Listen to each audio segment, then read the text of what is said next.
Harbor Branch Oceanographic Institution in Fort Pierce, Florida, a team of scientists and engineers are developing a new way to do aquaculture. As COSEE interns, Tara Furland and I had the opportunity to assist Harbor Branch scientists Dr. Paul Wills and Dr. John Scarpa with their aquaculture research. Aquaculture has been around for centuries, but the methods used are not very efficient and can be very harmful to the environment. Aquaculture is often done in huge ponds. The fish in those ponds generate large amounts of waste. This waste contains nitrogen compounds, such as ammonia and other nutrients. These excess nitrogen compounds and nutrients can cause large algae blooms, which damage the marine environment in a process called eutrophication. Marine biologists have developed a new method of aquaculture called Linear Integrated Multi-Trophic Aquaculture, or Linear IMTA.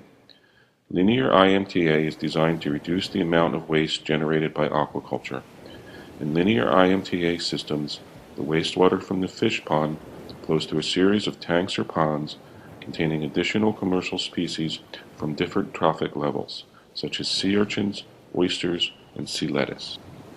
These species use the nutrients remaining in the fish waste for growth, cleaning the water so it can be recycled back to the fish pond. IMTA systems use feed and water more efficiently and generate smaller quantities of harmful waste than traditional aquaculture methods.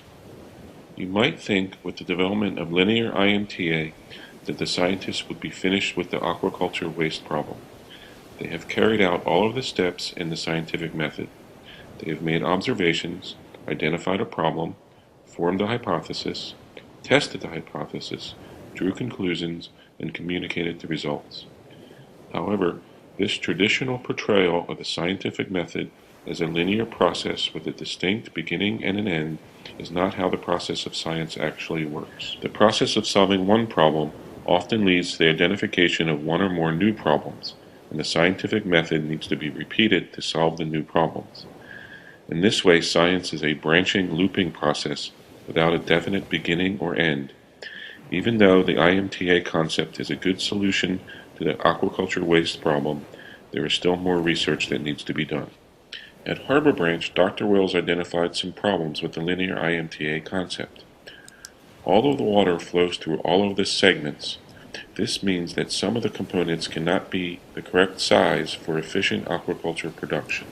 Also, some of the species will be exposed to waste products that they do not feed on, but are needed for species in later segments of the system. These problems limit the efficiency of linear IMTA systems.